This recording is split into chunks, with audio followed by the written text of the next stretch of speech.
Pri premoženjskih zadevah, ki so jih kranjski svetniki in svetnice obravnavali, velja omeniti razporeditev sredstev v višini 70 tisoč evrov za sanacijo dveh zemeljskih plazov, nastalih ob nedavnem močnem deževju na Podblici in Javorniku.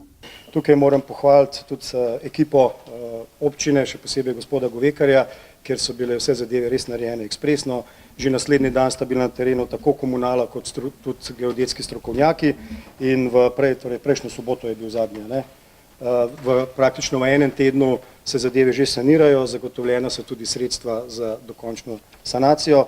Seveda je pa vse odvisno od tega, kaj bodo pokazale geodetske preiskave. Trenutno so na terenu postavljeni tako imenovani markerji in če se bo izkazalo, da je plazina že stabilna, bomo lahko s temi sredstvi takoj šli tudi v sanacijo. V naslednjih dneh se pričakuje dejanska ocena škode strani stroke. Sanacija pa bo upravljena hitro, še pred uradnim začetkom zime. Trenutna ocena je 30 tisoč evrov za Podblico in pa 40 tisoč evrov za Javornik.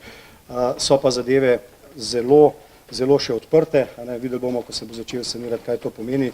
Lahko bi strošek sanacije prišel tudi do 150 tisoč evrov. Kljub temu, da življenje na Javorniku poteka brez večjih zapletov, pa tamkajšnja cesta še ni odprta. Sem se tudi pogovarjal z nekaterimi od prebivalcev, dva sem poklical tudi po telefonu, so povedali, da lahko grejo otroci v šolo, da imajo varen dostop do ceste čez travnik ali pa čez gozdno pot. Nekateri opozarjajo, da je plaz posledica tuje krivde.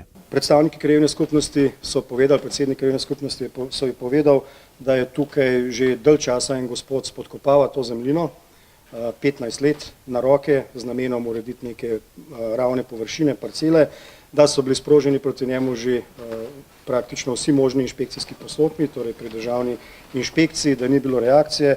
In seveda uprava bo pogledala, kakšna je možnost odškodninske tožbe.